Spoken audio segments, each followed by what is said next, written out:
Chapter 1. Separate is not equal. April 23, 1951 was not an ordinary day at Robert Russell Moton High School in Farmville, Virginia. That day, all of the students got up and walked out of the building. A 16-year-old named Barbara Rose Johns led the way. The students were going on strike because they wanted a decent education. Would they get it? In 1951, Southern states, like Virginia, had laws that kept white people and black people separate. Slavery had ended nearly 100 years ago, yet African Americans still couldn't drink from the same water fountains as white people. They had to ride in the back of buses, and their children couldn't go to white schools. Back in 1896, a Supreme Court case called Plessy v. Ferguson challenged segregation laws that said black people couldn't ride in first-class train cars. But the Supreme Court had said that segregation was fair as long as blacks and whites both received equal services. Barbara Johns went to an all-black high school called Robert Russell Moton. The main building at Moton was built for 180 students, but 450 students crammed into it every day. In the winter, students had to wear coats indoors. When it rained, they used umbrellas at their desks. Their books were old and torn. Black parents had asked for a new building, but all the school board could afford were 3 rundown shacks. People passing by would sometimes mistake the school for a chicken farm. Because Barbara was in the chorus and the drama club, she traveled around to other schools. She saw that the roofs of white schools didn't leak. Their schools had heat in the winter. White students had new books and equipment. And their teachers didn't have to hold class in school buses, auditoriums, and rundown shacks. I remember thinking how unfair it was, she said. I knew I had to do something. Making history. On April 23, 1951, Barbara decided to speak out. A teacher helped her call all the students together for a vote. Barbara asked all of them to join her in a protest.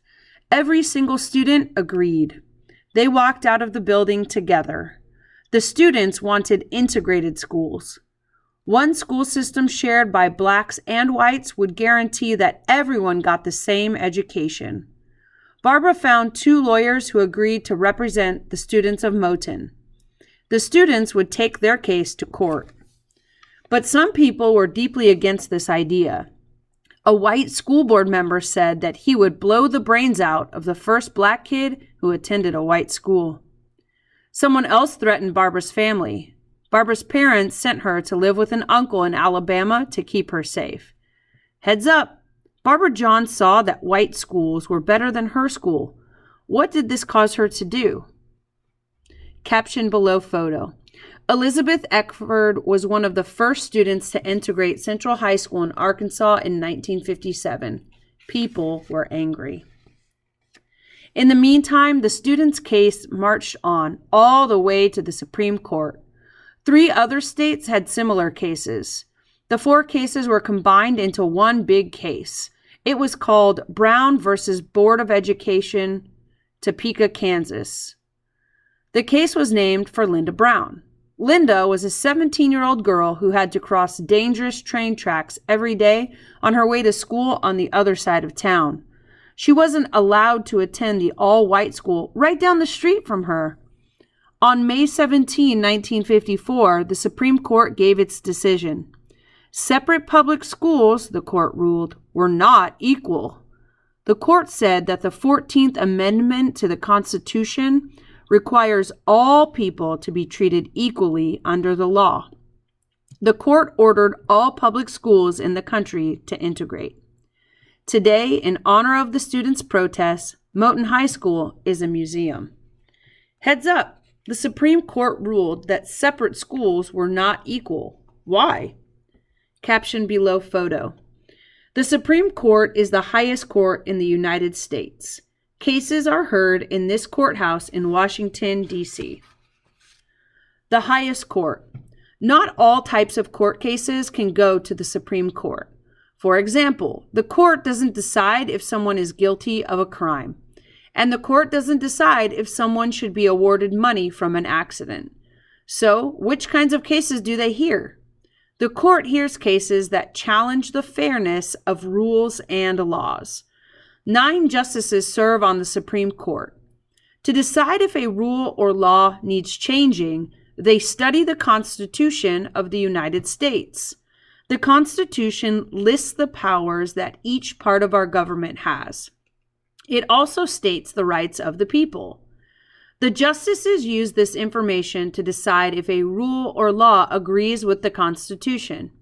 If so, they say it's constitutional.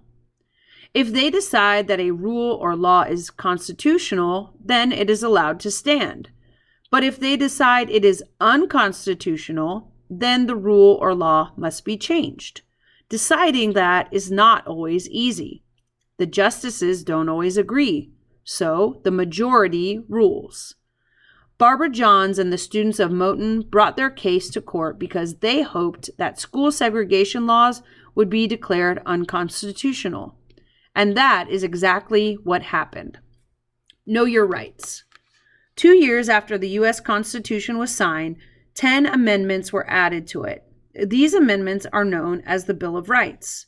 The First Amendment says that the government cannot create an official religion, and it cannot tell you what religion to practice.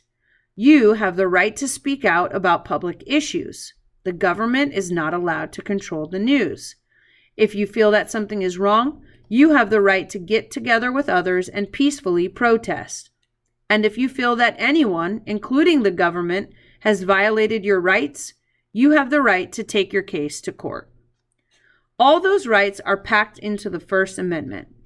There are 9 more amendments in the Bill of Rights. They include other rights like the right to a fair trial if you are accused of a crime.